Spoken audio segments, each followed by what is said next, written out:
A massive study of 99 million COVID-vaccinated people has just wrapped up, and the results are pretty startling, at least to my eyes. I'm no cardiologist, though. Here is how the mainstream media is covering this study. Here's the Washington Times headline. Study of 99 million COVID-vaccinated people finds links to brain and heart problems. And then here's Forbes magazine. Here's their headline. COVID vaccines linked to small increase in heart and brain disorders, study finds, but risk from infection is far higher.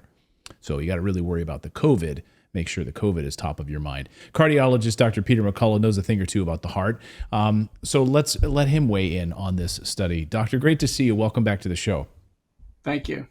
So your initial response upon seeing this 99 million patient results? I'm trained as an epidemiologist, so I'm very skilled at looking at risks. And just to give people some guideposts, any relative risk or hazard ratio or odds ratio, these are measures of association. Anything more than 1.2 on safety is concerning. Most of the risks described here are in the 2 to 3-fold increased risk range. These are astronomical, thinking that the data were truncated just at 42 days, so anything more than 42 days wasn't counted, that there's underreporting. People who come in with these problems are not recognized due to the vaccine, so they're simply not reported. So there's underreporting. And lastly, they weren't age stratified. So the myocarditis is the big ticket issue. So myocarditis really peaks in men ages 18 to 24. So if the overall risk for myocarditis was in the 2 to 3 or over 3 range, it must be astronomical for young men ages 18 to 24 taking the vaccine. So I wouldn't consider these small. I think the editorialists and the authors tried to minimize this. This study indicates and confirms what we've seen all over the world. This is an unbelievable. I mean, would you say this size, 99 million, is a pretty good study sample size here? It's large. Don't forget, they estimate now that the world has, in a sense, been double vaccinated, over 13 billion doses given. Roughly 7 to 8 billion in the world. Not everybody took them. So about 2/3 took them, multiple doses, a third didn't. But the countries that participated in this study were ones that were largely heavily vaccinated countries that had socialized systems. So they had pretty good data systems, including the UK, Finland, other countries. The United States was not in this one. It's remarkable. You also, of course, published a recent study along with Nathaniel Mead, who's been a guest here on our show. And can you talk about that? What does your data show there compared to what we're seeing in these results? The data are cohesive. We reviewed the clinical trials program of Pfizer when we include all the deaths and adverse events, serious adverse events, from the intent to randomize all the way through the briefing booklet, counting the data even from the data cutoff to the FDA presentation.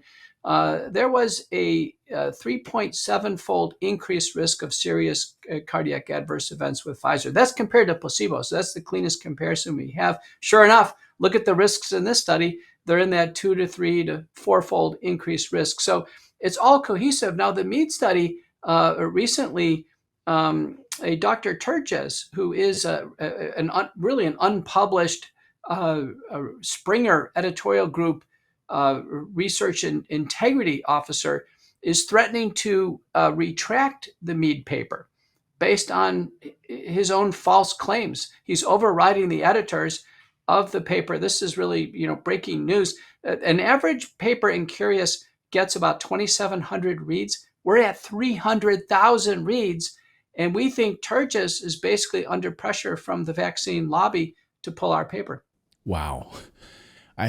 Well, you know a thing or two about being under the pressure of the vaccine lobby, of course. Yeah. I mean, it's unbelievable what's been happening, of course, to doctors who've been canceled and censored and blocked in this. Do you think we'll see any kind of movement given this study, this large-scale study, the 99 million study or the Mead study, that we'll actually pull these things off the shelf?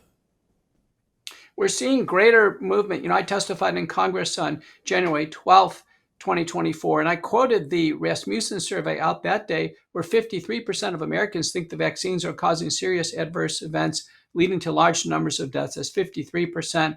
We saw Representative Marjorie Taylor Greene, in a sense, question Peter Marks of the FDA very strongly on vaccine safety. Marx was backpedaling, indicating they really didn't have a handle on safety. Now we have calls from myself in the US Senate and in Congress and in the European Parliament, the World Council for Health, the Association of American Physicians and Surgeons, and out today on my Substack, the Health Advisory Research Team in the UK, all calling for global withdrawal of the COVID-19 vaccines, not safe for human use.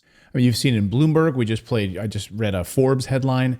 They continue to push this narrative that it's just small and that the number of vaccine injuries is small. It's not a big deal. Don't worry about it. And then, of course, we see these massive multi-million-dollar commercials from Pfizer during NFL games and so forth. So the marketing arm of this is massive.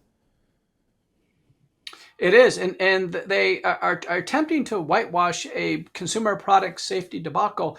Remember this CDC vSafe data, 10 million Americans reporting in, 7.7% acutely get so sick with the vaccines they have to go to the urgent care, ER, or be hospitalized. So we're talking about somewhere between 5 to 10% of patients who take the vaccines are indeed injured or have severe side effects. This cannot be covered up forever. There's tremendous public resistance to taking any more shots. I think the liability dam at some point in time is going to break, whether it's on those who mandated the vaccines, those who procured them, distributed them, administered them. At some point in time, this consumer product safety debacle will become fully exposed. I'll get you out of here on this, Doctor, which is over the past few days, we've heard from Russia that what the United States is planning on doing in Ukrainian biolabs and manipulating viruses. And we heard from Tedros at the World Health Organization, of course, about disease X and what they're planning for. What do you make of all of this? Are we getting ready? Are we sort of girding ourselves for another pandemic that these guys are about to roll out on all of us here? And I mean, when you think about the virology, you think about what's happening at these biolabs, what Russia says in this. What do you make of all of this? Can you kind of sort through it for us? Gain-of-function research, that is to make a designer microbe, in this case a virus that's more infectious and more lethal, is now in overdrive. These are broadly funded in biolabs all over the world. The biopharmaceutical complex is now analogous to the old military industrial complex. So instead of kinetic weaponry and defense systems, we're talking about biological threats and countermeasures, that is, vaccines and therapeutics. And those working in these biolabs, heavily funded by governments, research agencies, and foundations, those who hold the threats and the countermeasures, they hold power. And there's tremendous amounts of money involved. I think the entire world's population now is at risk for these biolabs. I say shut them down, shut down gain-of-function research. This is not science for science sake. This is the new way that human populations and countries now are, in a sense, threatening one another with these in a sense, new arsenal of weapons. Would you say these biolabs are one of the greatest threats to humanity? Well, we've already seen it happen once, right? So the coronavirus, clearly a gain-of-function research designed to do this, to infect the entire world, make it sick. Sadly, people lost their lives. To make matters worse, we have a vaccine that just mimics the spike protein on the virus, causing more death and disability. This has been a total disaster. I agree. I think this is a much greater threat right now than the nuclear war or kinetic war. And whether it's by intention or by accident, there's too many of these biolabs. They're not inventoried. There's no safety standards. By the way, these are just occurring in the United States. This in Europe. This is not just in underdeveloped or faraway countries. Gain-of-function research is not outlawed in countries. The federal funding ban just dealt with NIH-funded projects. Foundation-funded projects are going on all over the United States. I think everybody should be asking questions, putting pressure on their leaders to get these safety hazards out of their backyard. Well said, as always. Dr. Peter McCullough, thank you for your incredible work, as always. We appreciate it. Thanks, Doc.